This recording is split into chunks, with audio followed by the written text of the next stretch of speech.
Welcome to Ovarian Cancer Canada's first ever town hall taking place for Ontario. My name is Cailey Crawford and I am Ovarian Cancer Canada's Regional Director for Ontario. And I'm really pleased to share with you that I'm going to be joined a little later by Elisabeth Baugh, who's in Vancouver as we speak at our office there. And she is CEO of Ovarian Cancer Canada. So you're going to hear from Elisabeth in just a little bit. Tonight, you're going to hear about the impact of your contributions and learn more about new strategies and directions we're pursuing to radically shift the course of ovarian cancer for good. I took a look at the registration list right before we started here today, and I'm just so thrilled because we have such a diverse group of folks who are joining us tonight. So we've got women who are living with this disease, family members and loved ones. We have clinicians from cancer centers, amazing volunteers who run these great fundraising events and in their communities, and we have our volunteer government relations advocates, ovarian cancer researchers even, and corporate partners. So I'm just really delighted with how many people are here tonight, and thank you so much for taking time out of your Thursday night to be here. So just to go over our agenda so you know where we're headed, I'm going to start a little bit with a bit of an overview of what's been taking place in Ontario, just to show the impact that's being made in your region. And what's going to become clear is that this impact is only made possible because of you, and you'll see how you're making a difference. Then Elisabeth is going to take over for a bit, and she's going to talk a bit about the difficult challenges ahead and some of the realities of ovarian cancer. And importantly, she'll talk about some of the bold changes Ovarian Cancer Canada is making to address these challenges and change the status quo. And because it's all well and good to have really ambitious goals to ensure we deliver on our promises, we're going to take you through a little bit how we're going to be holding ourselves accountable. And of course, we know that change takes a village, and it's only possible with your help. So together we'll work a little bit on envisioning what your involvement might look like. And from there, we'll take your questions and we'll do our best to answer those. Now, because there are so many of you on the line tonight, we are keeping your line is on mute just to make sure we're not all talking at the same time and making sure we don't have feedback that's happening. So we do want to hear from you though. So just share your insights and you can ask questions in the chat function. A lot of you are already there because I see that people are typing away, but if you just simply press on the chat icon, you can see there's an arrow on your screen right now that's pointing to where that would be on your screen. So it's in the middle of your screen and you just click on that little kind of speech bubble to open up the dialog box.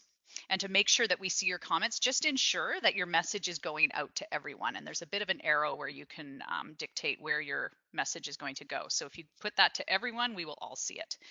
And we'll look to get to as many of your questions as possible over the next hour.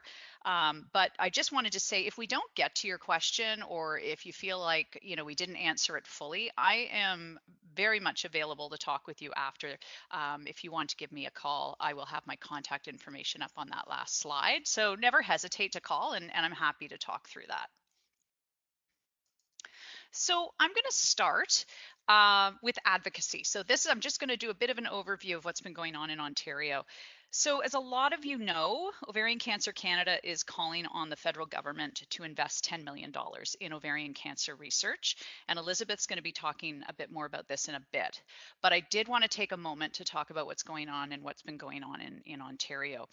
Advocacy has been a major focus in this province. Obviously, our nation's capital is located here, and many people in Ontario, including those of you on this call, so this could be somebody diagnosed with the disease, their loved ones, and ovarian cancer researchers, have joined us on Parliament Hill in Ottawa to meet with decision makers and advocate for more research funding. So we've had, over the last 3 years, we've had 3 lobby days at Parliament Hill, and many of you have joined us, and we thank you for that. Volunteers have also been meeting with their MPs in their ridings at the local constituency office level. And this is incredibly important because this is really helping to drive home the point to the elected representatives that ovarian cancer is something of importance to those living in the community. I'm sure a lot of you realize that, not all politicians are connected personally to this disease. So the more that the folks who elect them into office tell them that this is an issue and a cause that's close to their heart, all the better. So we really appreciate those folks who are meeting their elected reps in the community. Now, on a provincial level, because that's federal, the research ask, on a provincial level, volunteer advocates have been meeting again with their members of provincial parliament in the local ridings and at Queen's Park to advocate on those provincial issues that we really need change on. So things like improvements to drug access. We have to make sure that when new treatments are developed and approved, like Lynparza was recently, that they're added to the provincial formulary and made accessible to those with ovarian cancer in Ontario. So we've had a lot of volunteers help us out with some of that provincial work as well. And beyond meetings and lobby events, people in Ontario have been taking to social media. With these asks, they've been sending postcards to the Minister of Health. They've been signing petitions to weigh in on this important women's issue as well. And you'll see on this slide that over 1,500 letters have been sent to the Minister of Health from people in this province. Now, I just want to pause here for a second. If you haven't sent one of these in yet, please do. Time is really of the essence. We have an ask in for the 2019 federal budget, and this is the time when they're making these decisions. So the 2019 budget will be announced in February of March of next year, but now is the time that ministers are sending their list of priorities to the finance minister, to the Standing Committee on Finance. So the more people who will send in these letters, the better. And it's incredibly easy. You just go to our website, click on our advocacy link, and you can just put in your postal code and it will automatically send the letter to your member of parliament, but it will copy it to the Minister of Health as well at the same time. And it takes just like 3 minutes to do this. You can just sort of click it and use the standard text, or you can also customize it if you want to share a bit of your story, which is really has a big impact as well when you sort of get personal with it too. But regardless, just getting that letter in and having the Minister of Health see more and more of these letters is incredibly important. And if you've already done that, which is thank you very much, really try to get your friends and family and coworkers to do it. The more, the better. So thanks for that. I just wanted to do that little pitch before we move on. Also on the local level, it's really important for us to make sure that those impacted by ovarian cancer have the credible information they need to help them through their experience with this disease. It is incredibly tempting to go to Dr. Google, and it can be very confusing when you're trying to find information. Often people's appointments with their oncologists are incredibly quick. They don't have time to ask all their questions. So we really pride ourselves on the credible information that we can provide through our resources. And we also want women with this disease to have the opportunity to meet with others who are walking down a similar path. So with those two goals in mind, we hold a lot of local events. So things like meet and greets that are kind of social in nature, but we do education events in partnership with cancer centers. We have ovarian cancer researchers present to survivors and their families and those living with the disease. And we have workshops that focus on sort of psychosocial issues. So things like moving forward after cancer treatments. And over the past 3 years, we've held events like these in Kingston, Kitchener, Niagara Falls, Oakville, Ottawa, Toronto, and Windsor. And we're always trying to find new opportunities to branch out to make sure that women across the province have access to these events. I regularly go out and make presentations to clinicians and staff at cancer centers across the province as well, and to cancer support organizations.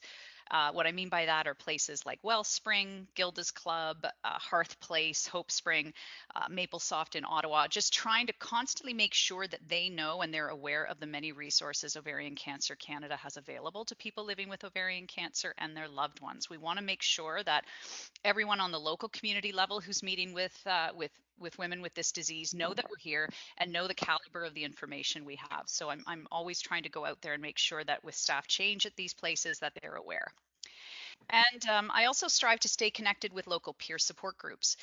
So these are the groups that are coordinated by those who are living with ovarian cancer, and they meet fairly regularly and support one another in the community. So we do provide support in the way of funding through an Ontario Community Grants Program to assist these local groups in providing services to the local community. And again, I also just try to make sure that they're familiar with the resources we have so they can refer women to get access to to those.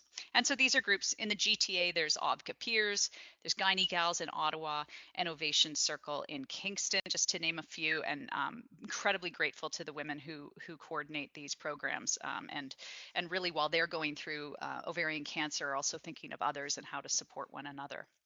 So, I do my best to try to stay connected with these local services and the local leadership, just to make sure that folks are aware.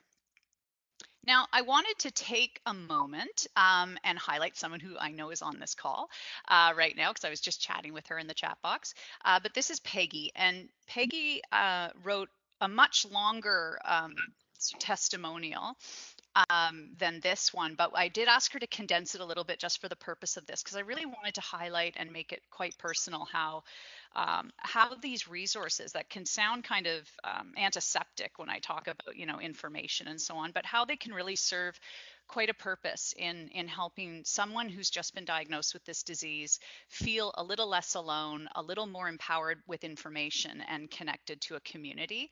And Peggy connected with our organization, and as she says, our conversation became a turning point in my journey and eventually my life. I and my family would never be alone in this journey again. I became connected to Ovarian Cancer Canada and its resources and support, and the dark void in my life began to fill in.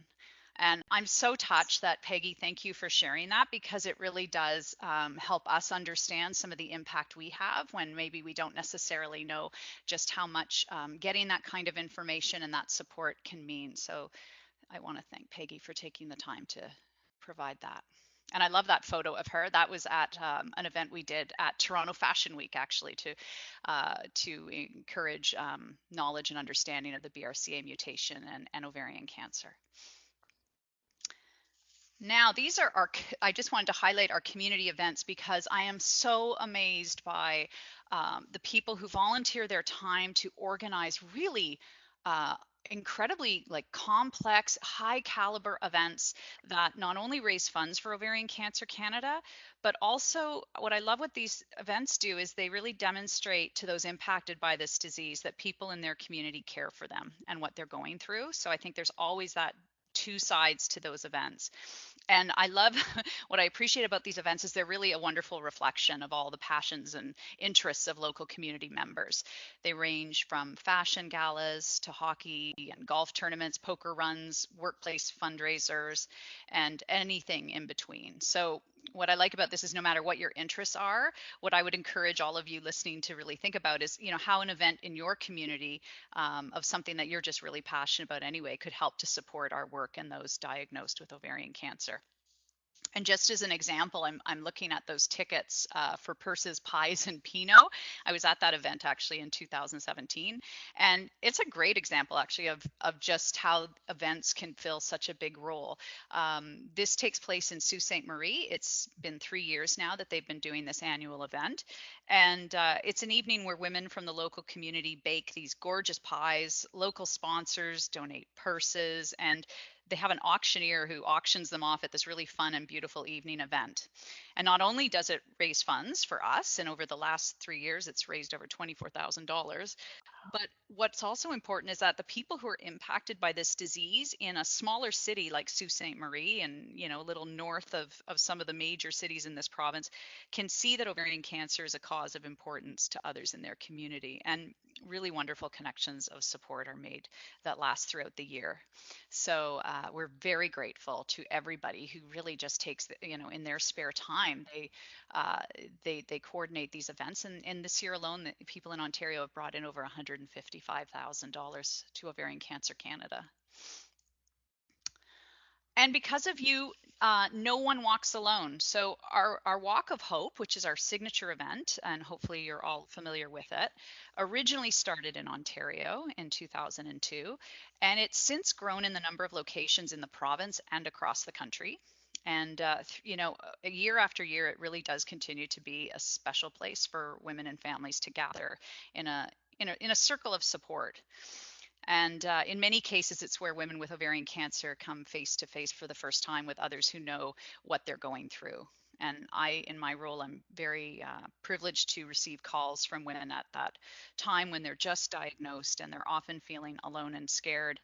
And one of the things I always mention is this walk, and I try to connect them to the walk that's closest to them, so that they do have that opportunity to connect and meet others and feel much less isolated. So again, these are volunteer run, and it's incredible what gets accomplished across this country and across this province, where we do have 13 walks that are held. So, this is really a brief overview of just some of the activities that have been taking place in Ontario to give you a bit of a sense of the impact that you've had. And before I hand this off to Elisabeth, I really do want to take the opportunity to again thank each and every one of you who has volunteered your time or donated vital funds, because you've really allowed us to support and advocate on behalf of those who've been impacted by this disease. And together, you've made a tremendous impact. So I will be back, but I am going to pass this over to Elisabeth Baugh, who is CEO of Ovarian Cancer Canada.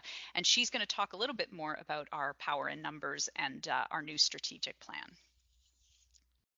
Thank you so much, Cailey, and good evening, everyone. And thank you for giving us this precious hour of time to talk to you in a very busy season.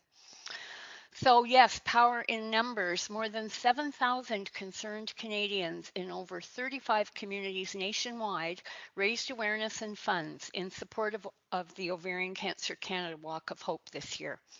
Together, they exceeded expectations, gathering donations in excess of $1.9 million, which surpassed our national goal of $1.8 million. These funds are already being put hard to work on the new strategic plan that we're sharing with you today. Because of walk participants, generous donors, as well as supporters over the years, Ovarian Cancer Canada marked its 20th anniversary last year. And that was a big milestone that prompted us to take stock and closely examine our priorities and where we stand to have the greatest impact as quickly as possible. There have been many changes in the external environment over time, including new technology, greater community engagement across the country, and we've learned more, much more about the disease. The entire landscape, in fact, has changed, and so must we. In planning ahead, we looked at every single thing we were doing. We really want to make a difference, but what does that look like? Women with ovarian cancer and their families deserve to benefit from treatment advances and higher survival rates that have been seen in other cancers. So many other cancers are showing massive improvements, and we're committed to ensuring that ovarian cancer is no longer overlooked and underfunded. As a community and as a country, we cannot afford to let ovarian cancer fall through the cracks any longer. The sad reality is that there have been few new treatment options since the 1990s. And that continues to point to one hard truth: something has got to change. Ovarian Cancer Canada wants to be at the forefront of that change. And to deliver that, we need to be grounded in facts and look at what's working and what's not working. So looking at the evidence, here's what we know.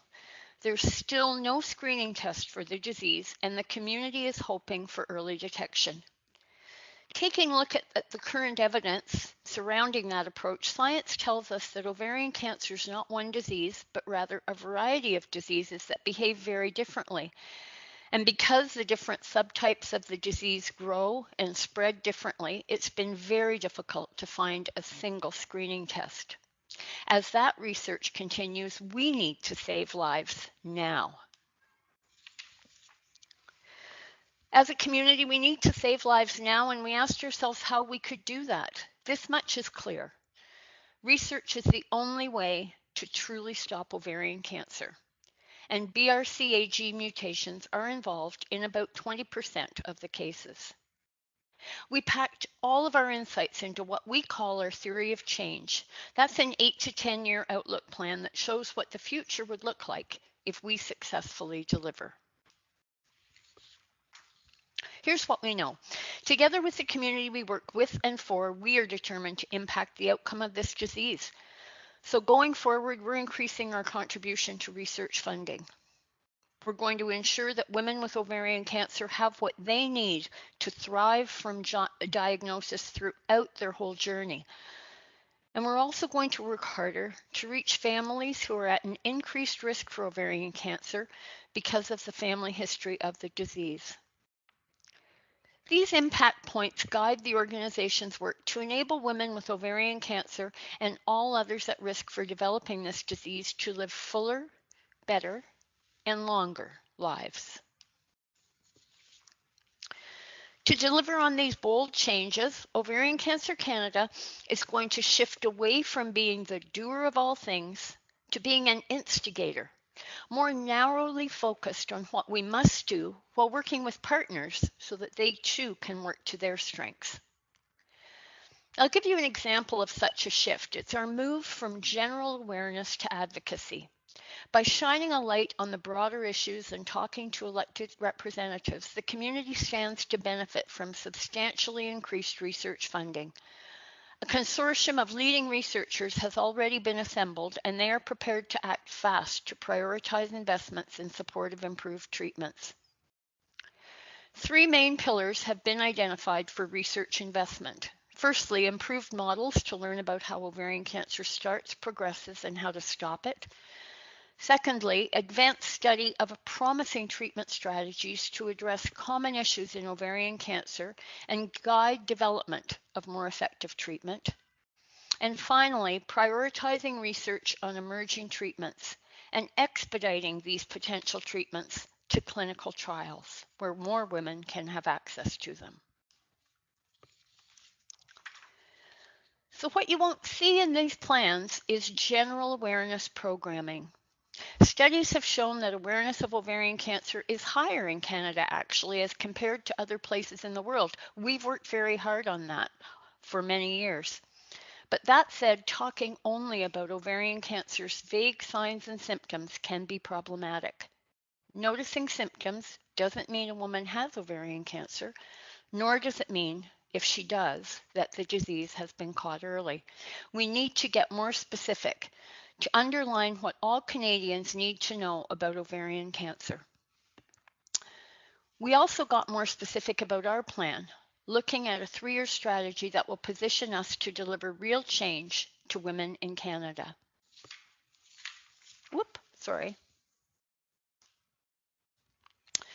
Our mission calls for a focus on research. For scientific progress, significant funding will need to be invested, both directly by Ovarian Cancer Canada and by government. At the same time, women living with ovarian cancer must see improved care and support offerings so they can live their best lives. Beyond this, information about prevention has to reach women who are at high risk of ovarian cancer and others who have opportunities to reduce their risk. Because of new research knowledge on prevention, this priority will launch a bit later next year. Overall, we continue to strive to engage more women and their families living with ovarian cancer to provide support and continually rally, hand in hand and shoulder to shoulder, towards change. I trust that you're as excited about this new strategy as we are, so please remember to share your thoughts and any questions in the chat box. You can access it by pressing the talk bubble icon at the bottom of your screen, and from there, please type your feedback into the section that appears to the right of your screen. Progress is only possible with your help and support. It takes the efforts of the entire community to reach further and radically shift the course of this disease for good. Together, we can make it happen. With sites in Vancouver, Edmonton, Ottawa, and Montreal, the Ovarian Cancer Canada Tissue Banking Network gathers biological samples and data, in turn making those materials available to physicians and scientists who are studying ovarian cancer. This extensive collection has been used by 450 projects throughout the country and, in fact, internationally. Current research projects being funded by us in partnership with the Cancer Research Society include a study by Dr. Yohiro Yamanaka at McGill University. He's exploring how high-grade serous ovarian cancer, the most common subtype of this disease, first develops in the fallopian tubes. He's saying what it looks like, how it develops, and eventually spreads into the ovaries. And his goal is to see if there's a way to catch this cancer early. A project by Dr. Trevor Shepherd at the London Regional Cancer Centre is looking at whether a coping mechanism in cancer cells actually enables them to survive chemotherapy. The hope here is to see if the coping mechanism can be blocked and override chemo resistance. Finally, research by Dr. Jim Petrick at the University of Guelph, and he's learning about tumor blood supply, which is the vehicle for treatment delivery. In this work, Dr. Petrick will see if improving a tumor's blood supply can make treatment delivery more effective. This could reduce the required drug dosages, leading to less toxicity and fewer side effects. The Canadian Conference on Ovarian Cancer Research is a unique meeting of the minds that was founded by Dr. Barbara van der Heijden in 2002. It brings together scientists from across the country to share ideas, to share research, and to collaborate further to move the agenda forward. Trainees are also able to attend, and Ovarian Cancer Canada always holds a Survivor Day in conjunction with that event. It's recognized now as one of the premier research meetings in the world.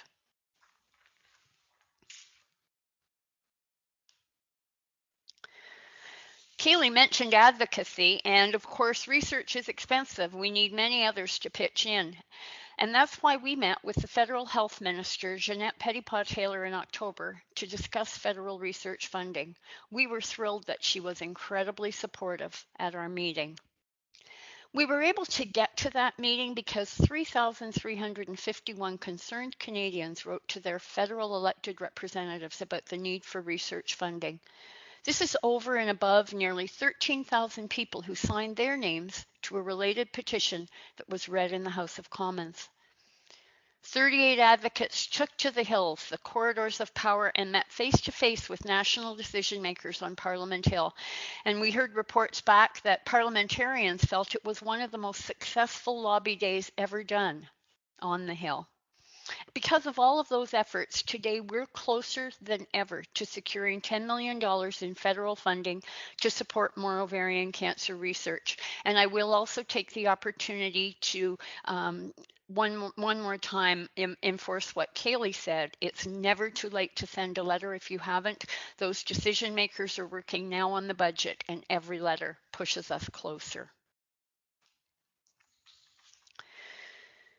Because of this exciting momentum, Ovarian Cancer Canada has convened a vibrant community of women living with this disease. Today, 428 women with ovarian cancer are registered to Of Dialogue, our online community, where they can support one another, share stories, give, and get advice.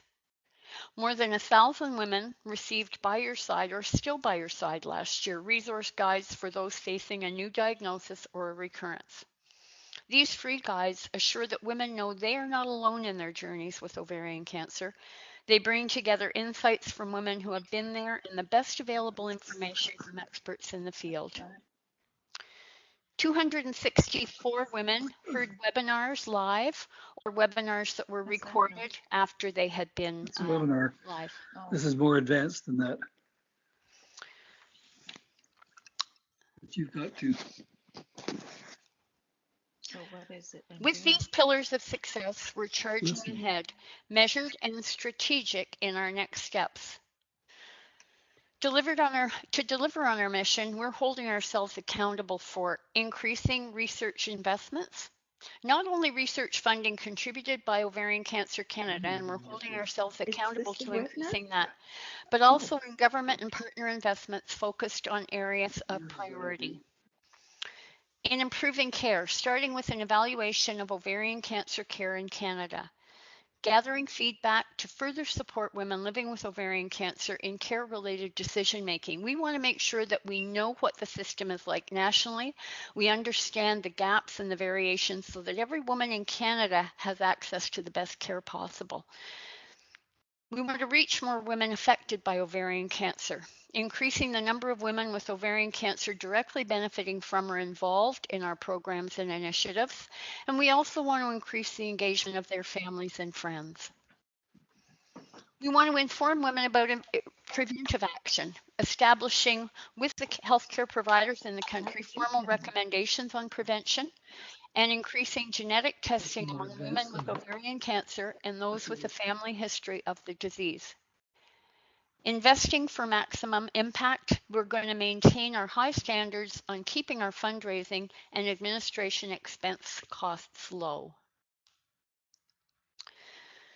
Beyond this exciting momentum, Ovarian Cancer Canada has convened a vibrant community of women living, I'm so sorry. I didn't move my slide. So working with and for the community, Ovarian Cancer Canada is looking for your help. Change takes a village, and we can't thank you enough for being so generous with your time and your contributions along this journey. As we look ahead, efforts continue to call for all hands on deck. There's just no question we wouldn't be where we would be without the community that has supported us. And these changes we're projecting cannot happen without your support. We're eager to know if you see yourself getting further involved, and you can let us know again in the chat box, which you can access by pressing the icon at the bottom of your screen. And I'm going to hand it back to Cailey to tell you about some of the opportunities to get involved. Wonderful. Okay, thank you, Elizabeth. And I'm just going to remind folks to mute their line. If it's unmuted, we're just hearing some talking in the background. So if you wouldn't mind just muting the line. So yes, I want to talk a little bit about, just changing my slide, opportunities to get involved. So hopefully what you've heard from Elizabeth is a bit of a sense of our direction and where we're heading with this more focused approach. There are still lots of ways to get involved, and I'm going to go over those now. So first and foremost, I mean, as we talked about with our government relations work, we are always looking for advocates. As Elizabeth said, anything from writing that letter, and I did see a question about where can you find that letter. That can be found at our website, which is ovariancanada.org/advocacy, excuse me. But if you go to our website, there will be a link that says send a letter to your elected rep. So you really just have to make it to our website, and it should be clear at that point. We're also looking for people to get involved in meeting with their elected reps. And a lot of folks do feel a bit intimidated by this, or they might feel intimidated, but honestly, it is one thing for Elizabeth or I to go in and meet with an MP and talk about facts and figures and information about the disease, etc. But when those elected representatives hear from you and they hear your personal story and your connection, I mean, tears come to their eyes. Their heart is absolutely touched by these stories, and it makes a massive difference. And so I really, these meetings are incredibly, they're very approachable folks, these politicians, when you're meeting with them about stuff like this. So we certainly have a lot of resources to help you with those meetings, and we can provide you with meeting kits and some training, etc. But don't, if you run into an elected rep at a reception or a community event, just go up and share your story, and we really appreciate that help. So if you're interested in government relations work and really pushing that, our research ask forward, there's lots of ways to get involved. So please do reach out to me and I can help you with that. Elizabeth mentioned Ov Dialogue, and I also saw some questions talking about, how can I think, Jennifer said, how can I find a support group in my rural area? There's questions. I know that I think Tammy was talking a little bit up top about, her experience with the disease, feeling very nervous about going back to work. How would the stress impact that? Ov Dialogue's a fantastic venue for those who can't get out to a support group or who don't have a support group close by to talk with other Canadian women who have been diagnosed with the disease, where you can share your concerns, where you can ask questions, about anybody. I even noticed with Tammy again with, anyone with Lynch syndrome, etc. This is exactly what Ov Dialogue is for. It's really to make those connections. So we're really hoping that people who've been diagnosed with this disease can go on there, can contribute, can ask questions, can engage with the discussion. And we're even looking for some moderators to help moderate discussions and take on a bit of a more formal role. So lots of ways to get involved. But again, if you don't have a lot of time, or if you can't commit to a certain amount of, to a certain schedule for your volunteer involvement, do feel free to just get on that online community and just keep those conversations going. It's a huge help. With social media ambassadors. So this is for the folks who like to be on Facebook and Twitter and Instagram, and it's such a great way to raise awareness about our advocacy, about the need for research funding, about some of our programs, etc. If you follow Ovarian Cancer Canada on any of the social media platforms, just spreading those messages and posts to your networks, that helps us to reach people we aren't connected with whatsoever. So don't underestimate all of those shares and all of those opportunities for you to push out some of what we're trying to get across, because that's a big help. We always are looking for spokespeople, community champions, people who want to and are comfortable with sharing their stories with the media. Again, there's a lot of local media who want to profile stories about the people living in their communities. So if you are interested in sharing your story in this way, we're always looking for that voice. And we do have our director of communications does a great job helping to support you with any interviews that are coming up and helping to prepare you for those. So we're always looking for those stories to go out, because again, it is the heart, like it is those connections with the heart that really do get people engaged with this disease, more so than just facts and figures. And with our Walk of Hope, these walks are done by volunteers. There are walk co-chairs, 2 walk co-chairs in each community who help to coordinate the entire walk in their community. So we're often looking for walk leadership there, but we're also looking for people to join walk committees in a more, whether you have time to work on a specific, a specific aspect of the walk. Joining a walk committee is always welcomed, and even day of volunteers. So there's lots of opportunities with the Walk of Hope. And of course, our fundraisers. I mean, organizing those community events of every size and shape. I mean, we have folks who come to our office to hand in a check for $500 that they raised, for $2,000, and even up to $100,000 with and I'm thinking of the Sioux Deacon hockey tournament. Like it's unbelievable. Every size and shape is really appreciated. So thinking about how you and your local community can help with fundraising efforts, there's lots of opportunities there. And finally, just a word about corporate champions. You might think this may be something that you think about as a very personal cause and something that's, of personal importance to you. But thinking about your workplace or your former workplaces, in terms of just who might be able to help lend support. Can you help open a door to for us to enable new connections that we could make with your company or professional network? Looking at, we have sponsorships for the walk. We have sponsorships for many of our activities. Perhaps you're connected to a corporation that would be able to help with us or provide some sort of support in terms of your expertise. I know we had folks from Nielsen Canada who registered for this webinar, and they've provided us with market research advice, etc., that we've really benefited from. So there's lots of ways for your workplace to get involved, employee giving programs. And also, I think one of the best ways is, putting together a walk team. We've had national companies that have had teams in Vancouver and Toronto and Montreal and Halifax, and they've had little challenges with each other for fundraising. Or, if it's Niagara Falls, having your workplace start up a team for the Niagara Falls Walk. So just lots of ways to start to think about how to get involved and how to share your passion and your story to help support some of the direction we're going in and some of this important work.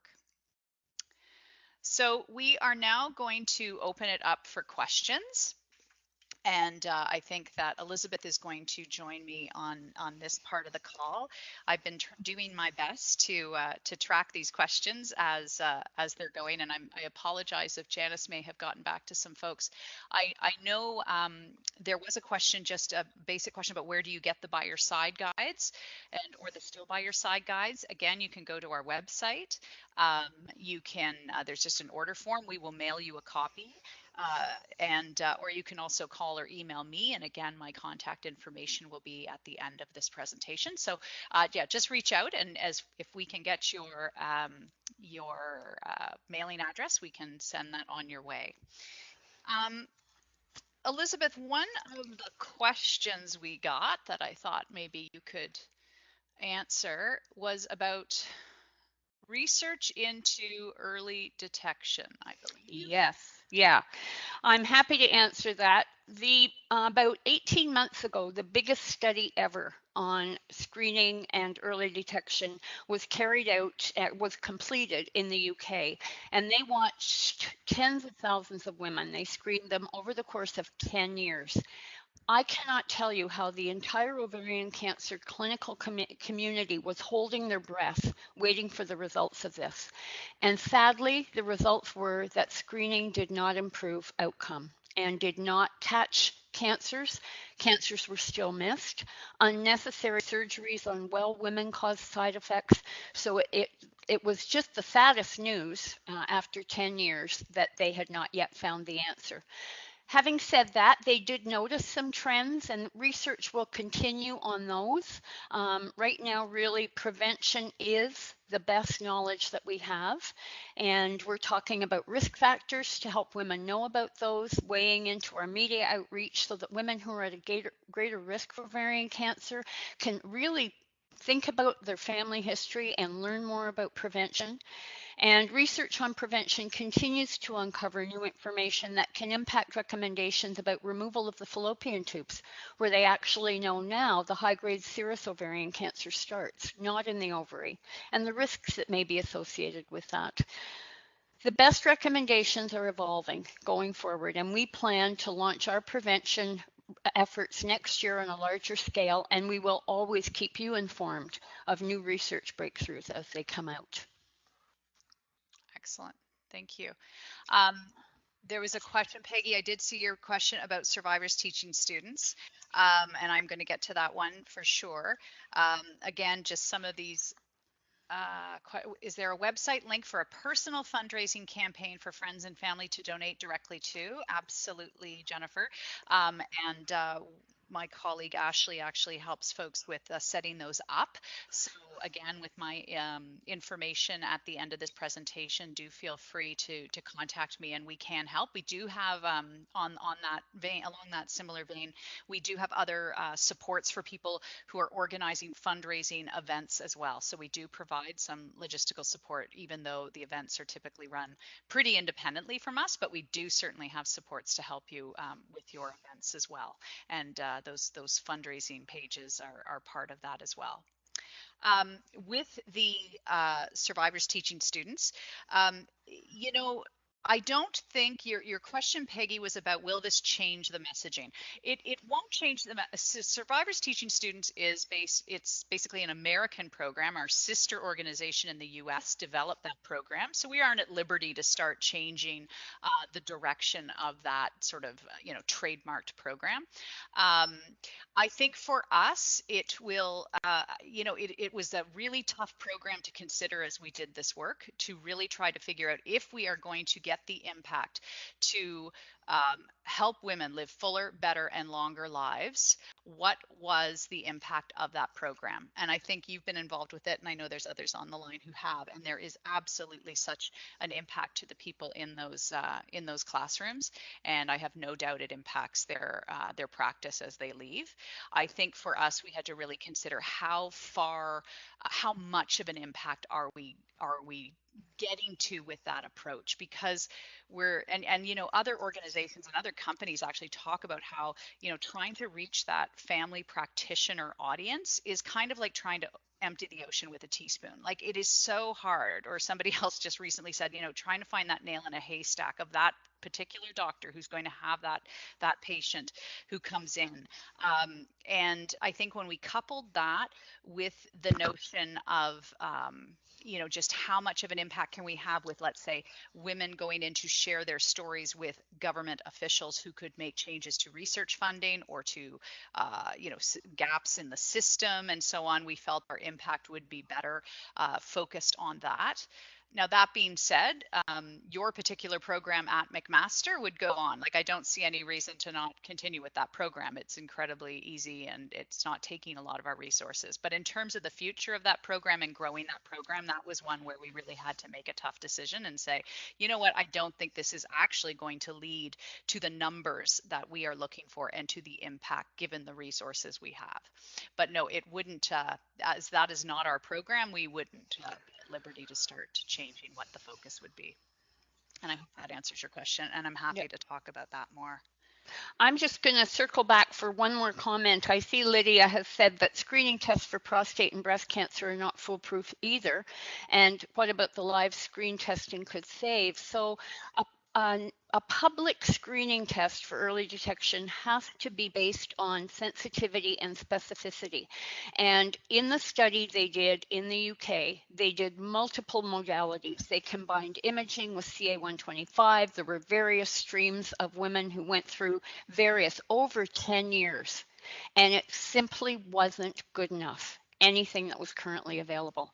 And breast cancer and prostate have met those requirements. So that's why these tests have not gone forward. But as I say, research is continuing, and part of our advocacy is to try to get partners across the country to be investing overall in more ovarian cancer research.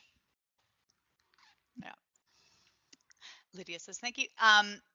There's a question that I don't even know how I would take a stab at this because, so maybe Elisabeth, you can help. Because of the similar roots of the male and female reproductive systems, ovaries, testicles, is there any research from the male domain that is helpful to ovarian cancer learnings? That's not an answer I have on the tip of my tongue, although I must say that, you know, we do often hear that research into all cancers benefits other cancers. That's not happening right now for ovarian cancer, and that's why we're advocating for specific funding immediately for ovarian cancer to move it forward as the other diseases have. Just as an example, between 2005 and 2015, the federal government invested almost $250 million in breast cancer research, compared to $38 million in ovarian cancer research. And as a result of that significant investment in breast cancer research, the survival rate of breast cancer is now 87%. So research investments directly related to increasing survival, and we just want to see that for our community as well. Jennifer has asked, how do we find out about other cancers that we're at higher risk from after having ovarian cancer? That would be a question I would put to your doctor and or to your oncologist. I would, that would be my recommendation there. Another question, I think that's great. I just saw Diana talking about meeting women at the Walk of Hope in Peterborough and chatting with 4 to 5 women who are participating and inviting them to get together for lunch to chat. And we've all enjoyed the discussion over informal lunch and hope to continue to provide support to each other. So that is good. And that's actually good for me to know, Diana, because when I meet with, or when I speak with women from the Peterborough area, I can, if you're open to that, I could even informally connect them to you as well so that they can plug into that. So that's great there. And then Tammy had, I went to my gynecologist with pain for 5 years, diagnosed with a cyst on the ovary and no more follow-up, then diagnosed with ovarian cancer. Yeah, no, this was my sign and no one clued in. And that is, you know, that's absolutely you know, a refrain that we do here. I was going to just follow up on the survivors teaching students. We do recognize how important it is for caregivers and family doctors to have that information. And so one of the shifts you'll see in our language is from trying to build awareness among family doctors to advocating, in fact, demanding that the College of Family Physicians provide adequate advanced education, continuing medical education for those people, because family doctors have identified ovarian cancer as an area that needs more information and training, and in spite of the fact that they have very few tools to diagnose it. So we certainly will be advocating very strongly that they take the leadership piece on that. It's not that we will be at all dropping that ball. Helen has the comment about survivors teaching students at McMaster having a big impact, seeing women who are, she says, presented by real, still alive women. Absolutely, Helen, I wouldn't disagree at all. I think for us with this program, it's about the numbers that we're reaching. And as an organization, you know, how when you're trying to get the biggest impact with the limited resources, or the resources we have, we're not the biggest organization. It's how can you have that sort of mass impact, and how can we have an impact on as many women as possible. So I don't dispute that at all. Trista's asking about a change in direction and what big changes. Well, I think pretty much as I outlined in our strategic plan, Trista, that we're shifting from awareness to advocacy.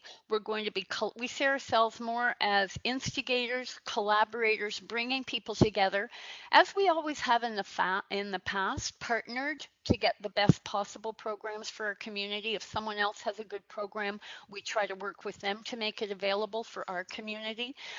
But trying to be very strategic. Health dollars in the not-for-profit sector are hard to come by, and as you've seen from big mergers of very large charities, people are worried about funding. We're holding our own, and we want to continue to do that and grow. So we're going to really sharpen our pencil, or we have sharpened our pencil, and we're going to be increasing our own investment in research, focusing on women living with the disease right now and how to improve their journey with the disease, how to prevent diseases, ovarian cancer in women who can prevent it. How can we help them have the information they need to make those big decisions?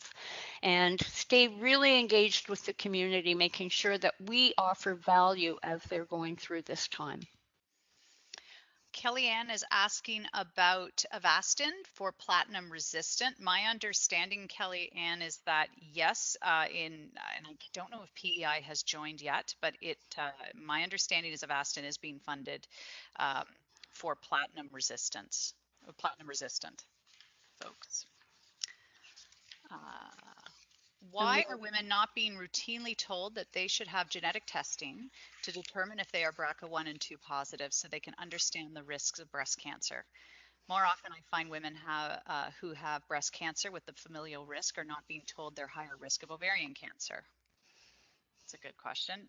Did you have thoughts on that, Elisabeth, through your work with COC? I don't know if that comes up in terms of, folks with breast cancer, are they being encouraged? If you're talking about women in the general population, I think that the numbers are too small to make general testing of the population feasible. But I would say from the very beginning, we always found that women who had ovarian cancer knew if they had a gene, they might be at risk for breast, but we never found the reverse. Now, I would say in the last 6 to 8 years, as much more knowledge has come out about genetic predisposition, that is shifting, and that women with breast cancer, in my experience, are much more aware now, although I do feel the focus is still greater in the ovarian cancer community in terms of the knowledge. Yeah. Are there any plans for commercials to become mainstream again, maybe during hockey games, so men can gain awareness of the symptoms the female in their lives are living with? So at first I was thinking this was about the Lady Balls ads, but now I'm wondering if it's about awareness of the symptoms. I'm not sure if that was the question. In terms of a budget for ads during hockey games, I don't think we're there in terms of that. Elisabeth, do you have thoughts on? Yeah. Well, I think what we're finding and hearing from our partners in the health charity sector is awareness is very, very expensive. And there's questions about how effective it is. It's hard to measure effectiveness and to demonstrate that you're having impact with all of those dollars. So I think, again, sharpening our pencil and focusing on where we can have the greatest impact is really important. And using the momentum we gained in the past from the Lady Balls campaign, and we haven't yet moved on to where that will go in the future, but we really believe that focusing on advocacy in support of better outcomes is going to give the greatest result for our community. Okay. Have there been any improvements in survival rates in the past 20 years? Elisabeth, there haven't been any significant improvements. That's my understanding in the past 50 years is something that Right. we've certainly. I would say what we're seeing with the new maintenance drug with Lynparza, olaparib, is that progression-free survival is changing, and of course, um, the aspiration is that that will, in time, impact overall survival. Yeah. Okay. I have met dozens of breast cancer survivors at health fairs who were never told about their risk for ovarian. I've seen more awareness to the facts in just the last couple of years. Going forward, thank goodness. It's from Helen. And STS also lets us introduce resources to practitioners for support of patients. Yeah, absolutely, Karen. I mean, it's again, I just really want to try to emphasize here. I don't think there's any question that, the STS program has an impact. I think it's about I'm trying to find the right word, but it's about like capacity building in terms of having that, like, how do we have, given the numbers we have, given the number of practitioners, future healthcare practitioners there are in this country, how do we, what are those tough decisions that we have to make in terms of, as Elizabeth has said, sharpening our pencil, making those determinations of what programs will lead to our goal of having that big impact of saving more women's lives. Um, Absolutely, the STS program talks a lot about that journey to diagnosis, and for us, when we're looking at having those kind of more widespread across the board impacts, I think that's where we're really having to look at, where are we going to be able to put our resources in that way. So I don't, yeah, I mean. So I see Maria has a question about knowing if the stats are correct. So the Canadian Cancer Society does put out statistics on all cancers in Canada every year. And so we are able every year, for some years I know our number for incidents was 2,700, now it's 2,800. We always adjust the statistics that we use, but to measure overall survival, it will be a few years after the survival by the time the reporting comes out. And that's just the way research works. There's always a slight delay. And as we're coming to the end, Lydia has asked the question, is there any thought to collaborate with breast cancer in order to be able to share in research funding?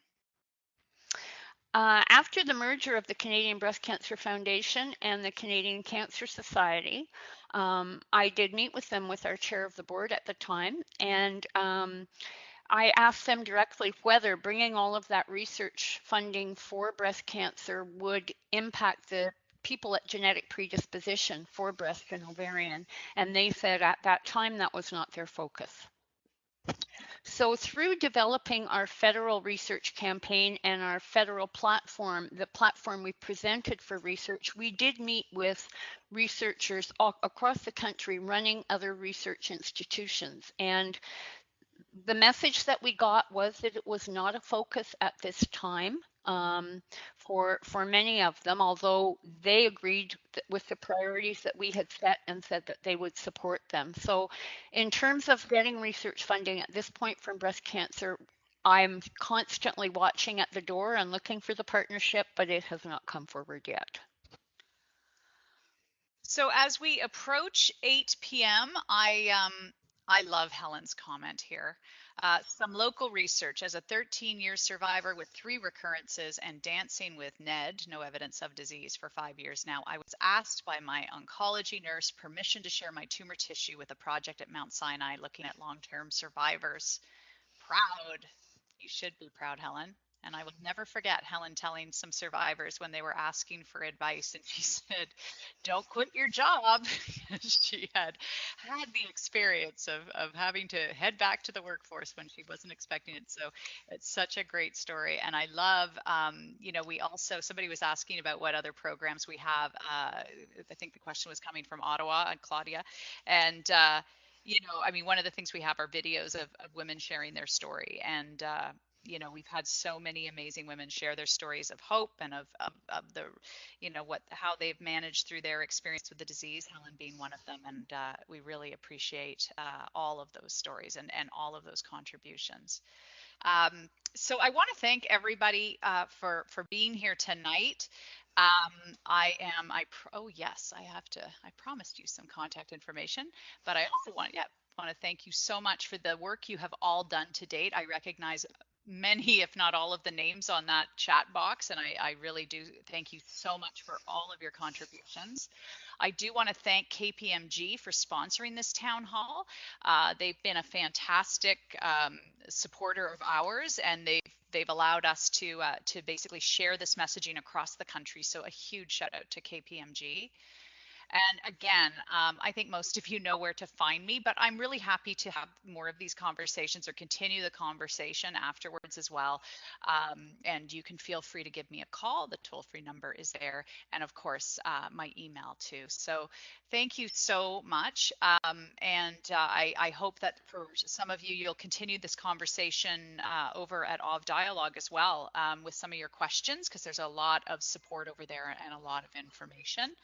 And there will be a recording of this town hall presentation. So if ever you wanted to go back to it or if you want to refer somebody else to take a listen, that will be up in the coming weeks.